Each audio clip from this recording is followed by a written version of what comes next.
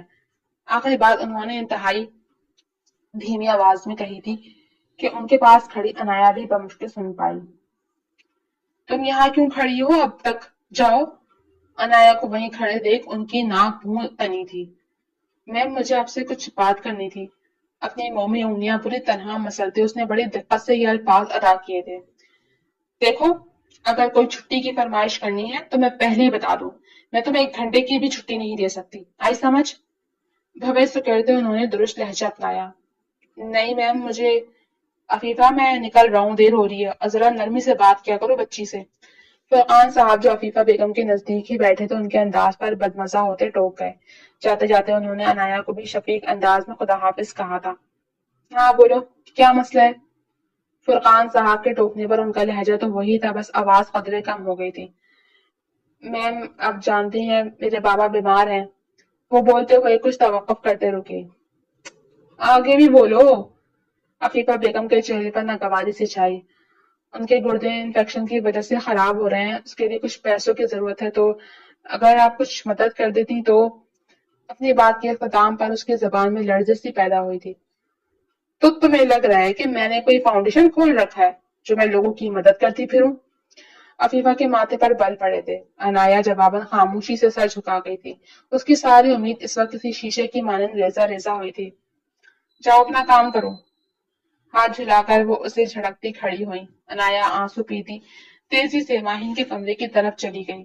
عفیفہ بیگم سیڑھیوں تک پہنچی ہی تھی کہ اوپر سے حسام نقص تیار اترتا نظر آیا. یہ اتنا سج دھج کر کہاں کی تیاری ہے؟ آفس تو یقینا نہیں جا رہے تم؟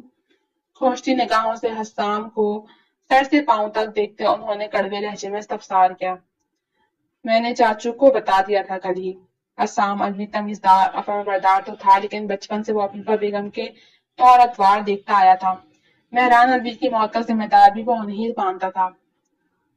لیکن اپنی تربیت اور فرقان صاحب کی محبت کے سامنے وہ مجبوراً خاموش رہتا تھا. لیکن جب عفیفہ اس سے سخت لہجے میں باس پرس کرتی تو وہ خود کو تلخ ہونے سے روک نہیں پاتا تھا. اب بھی اس نے بمشکل اپنی تلخی کو اپنے اندر اتارا تھا. چاچو کو بتا دیا تھا. تمہارے ان جھانسوں میں تمہارے چاچو ہی آ سکتے ہیں. لیکن ایک بات یاد رکھو کہ مفت کی روٹیاں توڑنے والے زمانے کی نظروں میں کوئی خاص وقت نہیں رکھتے. تنفر سے وہ گردن اکڑا کر جانے کیا جتانا چاہ رہی تھی. پہلی بات میں کسی کو جھانسوں میں نہیں رکھتا. یہ کام آپ جیسوں پر ہی جچتے ہیں. اور دوسری بات کہ میں یہاں مفت کی روٹیاں نہیں توڑتا. محنت بھی کرتا ہوں اور اپنے باپ کے حق کا واحد وارث بھی ہوں. تو آئندہ مجھ سے آپ ایسے بات نہ کریں تو بہتر ہے. وہ سخت لہجے میں بولتے تیزی سے سیڑھیاں اترتا باہر نکل گیا. عفیفہ وہیں کھڑی کلستی ہوئی اس کے پشت دیکھتی رہی. اس کے گھمنڈ کو توڑ کر نہ رکھا تو میرا نام بھی عفیفہ نہیں. اپنے کمرے میں وہ حسام کی باتوں کو سوچ سوچ کر کسی اندیکھی آنکھ میں جھلستی مسلسل کوس رہی تھی. کیا کروں؟ کیسے فرقان کی آنکھوں سے اس بھتیجے کی محبت کی پٹی اتاروں کہ وہ اس کی طرف دیکھنا تک گوارا نہ کرے. چلے پیر کی بلی بنی پنڈولم کی طرح دائیں سے بائیں چکر کاٹ رہی تھی. میرے بابا کے علاج کے لیے اگر آپ مدد کرتے تو. یکدم یہ آواز ان کے کانوں میں باز کش کی تو ان کے پیروں کو بریک لگا. ایک کمیز سے مسکراہٹ ان کے لبوں پر بکھری تھی. آپ دیکھنا حسام علوی تمہارے پیروں تلے زمین نہ کھینچی تو میرا نام بھی عفیفہ فرقان نہیں. کچھ سوچتے وہ پرسکون انداز میں راکنگ چیئر پر بیٹھتی ہلکی ہلکی حرکت کر رہی تھی. نگاہیں کسی غیر مرئی نقطے پر مرکوز تھیں اور ان کی مسکراہٹ مزید گہری ہوتی جا رہی تھی جیسے کوئی ہفتے اقلیم ان کے ہاتھ لگ گیا ہو. عنایا بات سنو. عنایا ماہین کے ساتھ لان سے کھیل کر واپس اندر آئی تھی جب عفیفہ نے اسے پکارا. ماما آپ ہی میرے ساتھ کھیل رہی ہیں. ماہین نے ان کی مداخلت پر بدمزہ ہوتے ناک سکوڑی. آپ کمرے میں جائیں مجھے آپ کی آپی سے کچھ ضروری بات کرنی ہے پھر وہ آپ کے ساتھ کھیلنے آ جائیں گی. عفیفہ نے پرسکون طریقے سے اسے سمجھایا. عنایا نے نظروں ہی نظروں میں اسے یقین دلایا تو ماہین اس کا ہاتھ چھوڑ کر اپنی بال لے کر اندر چلی گئی. ادھر آؤ بیٹھو ادھر. ان کا لہجہ معمول سے قدرے مٹھاس بھرا تھا. عنایا نہ سمجھی سے انہیں دیکھتی جا کر ان کے سامنے برا جمان ہوئی. تم کہہ رہی تھی کہ تمہارے والد کو علاج کی ضرورت ہے؟ انہوں نے ایسے پوچھا جیسے کنفرم کرنا چاہ رہی ہوں۔ جی میم، انایا نے نا سمجھی سے جواب دیا۔ کتنے پیسے چاہیے تمہیں؟ انہوں نے پرسوچ انداز میں استفسار کیا۔ جی ابھی تو ڈاکٹرز نے کچھ ٹیسٹ لکھے ہیں جن میں کوئی 50,000 کا خرچہ آ رہا ہے۔ اس نے کچھ ہچکچاتے ہوئے جواب دیا۔ اچھا ٹھیک ہے، میں تمہارے اکاؤنٹ میں ٹرانسفر کر دوں گی، اب گھبرانا مت، جو بھی ہو جتنے بھی پیسوں کی ضرورت ہو بلا جھجک مجھ سے لے لینا۔ ان کا تو آج ہر انداز ہی بدلا ہوا تھا۔ جی میم، آپ کا بہت شکریہ، میں آپ کا سارا اماؤنٹ اپنی سیلری سے کٹوا کر واپس کر دوں گی۔ انایا نے تشکر بھری نگاہوں سے دیکھتے کہا۔ نہیں نہیں، اس کی ضرورت نہیں، بس آج تمہیں ضرورت ہے تو میں تمہاری مدد کر رہی ہوں، آگے مجھے ضرورت ہوئی تو تمہیں میری مدد کرنی ہوگی۔ انہوں نے پراسرار لہجے میں بولتے آنکھیں سکیڑے اسے دیکھا۔ جی میم، آپ حکم کریں، میں آپ کے کام آؤں، اس سے بڑی بات میرے لیے کیا ہوگی، آپ جو کہیں گی میں وہ کروں گی۔ انایا نے جھٹ سے مسکرا کر جواب دیا۔ ٹھیک ہے، جب موقع آئے گا تو بتا دوں گی کام بھی، ابھی تم جانے کی تیاری کرو، تمہارا ٹائم ہو گیا ہے۔ عفیفہ بیگم نے پراسرار سے مسکراہٹ سجائے اسے دیکھا تھا۔ انایا اپنی خوشی کے عالم میں اس کے چہرے کی جانب دیکھنا بھول گئی تھی، اگر دیکھ لیتی تو شاید اس کی خوشی کا عکس اس کے چہرے سے نظارت ہوتا۔ فرقان، حسام اب 25 کا ہو گیا، کچھ سوچا آپ نے اس کے لیے؟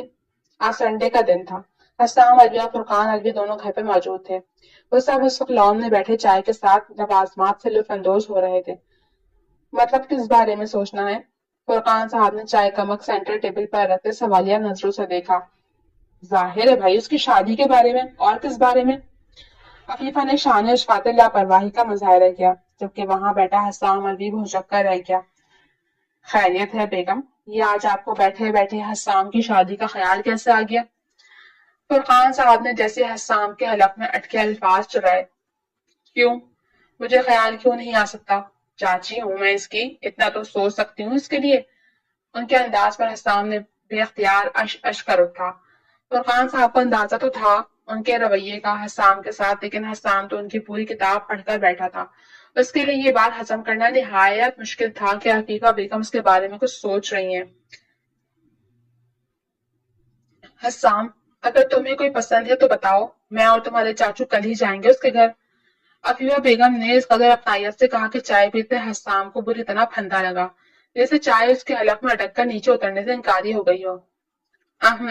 نہیں چچی، جو چاچو کو میرے لیے بہتر لگے گا میں اسی میں راضی ہوں۔ حسام نے احترام سے کپ رکھتے وضاحت کی۔ That's my boy۔ عفیفہ بیگم، ابھی تو میرا بھتیجا شادی کی عمر سے تھوڑا چھوٹا ہے، کم سے کم 27 کا ہو جائے، پھر میں خود اس کے لیے لڑکی پسند کروں گا، اور مجھے پورا یقین ہے کہ اسے میری پسند سے کوئی اختلاف نہیں ہوگا۔ فرقان صاحب کی آنکھوں میں حسام الوی کے لیے مان بول رہا تھا۔ عفیفہ نے بمشکل اپنی ناگواری کو چھپایا تھا، لیکن اس وقت انہیں یہ تاثر ایک آنکھ نہ بھایا۔ اس حسام کا یہ فخر آپ کی نظروں میں نہ توڑا تو میں اپنا نام بدل لوں گی فرقان صاحب۔ نہایت نفرت کا احساس کہ انہوں نے ایک جھلستی نگاہ حسام الوی پر ڈالی تھی، جو فرقان صاحب سے باتوں میں مشغول ہونے کے باوجود بھی ان کی نگاہ کی اس نفرت انگیز لہر کو محسوس کر گیا تھا۔ انایا، بات سنو۔ دوپہر کے 3 بجے کا وقت تھا، اس وقت ماہی سو رہی ہوتی تھی، اور اس وقت انایا اپنے نوٹس لے کر بیٹھ جاتی تھی۔ اس کا 3rd ایئر سٹارٹ تھا، جس کے پہلے سیمسٹر قریب تھے، اس لیے وہ اس وقت ماہی کے ساتھ تھوڑی دیر آرام کرنے کے بجائے یہ وقت اپنی پڑھائی کو دیتی تھی۔ جی میم، وہ تابعداری سے اٹھ کر ان کے سامنے آ کھڑی ہوئی۔ میں نے تم سے کہا تھا نا کہ وقت آنے پر میں تمہیں کام بتاؤں گی، جب مجھے تمہاری مدد چاہیے ہوئی تو۔ خلاف عادت وہ تمہید باندھے رہی تھی۔ جی میم، آپ بتائیں، میں ابھی آپ کا کام کر دوں گی۔ انایا نے جذب سے مسکرا کر انہیں دیکھا۔ بس پھر آج تم اپنے گھر فون کر دو کہ آج تم گھر نہیں آ سکو گی، کیونکہ آج میں اور فرقان کسی کام سے جا رہے ہیں، رات جانے اس پہر واپسی ہو، اور میں ماہین کو ایسے چھوڑ کر نہیں جا سکتی، اس لیے تم آج رات یہی رک جاؤ۔ اجازت سے بولتے عفیفہ نے ایک لمحے کے لیے انایا کو لاجواب کیا تھا۔ جی میں ماما سے بات کرتی ہوں، اگر وہ مان گئی تو میں رک جاؤں گی۔ اب کہ اس کا لہجہ تھوڑا پھیکا تھا۔ میں نے کون سا اتنا بڑا کام کہہ دیا جو تمہارا منہ اتر گیا؟ ابھی تو تم کچھ بھی کرنے کو تیار تھی۔ انہوں نے طنزیہ انداز میں چوٹ کی۔ نہیں نہیں میم، ایسی بات نہیں ہے،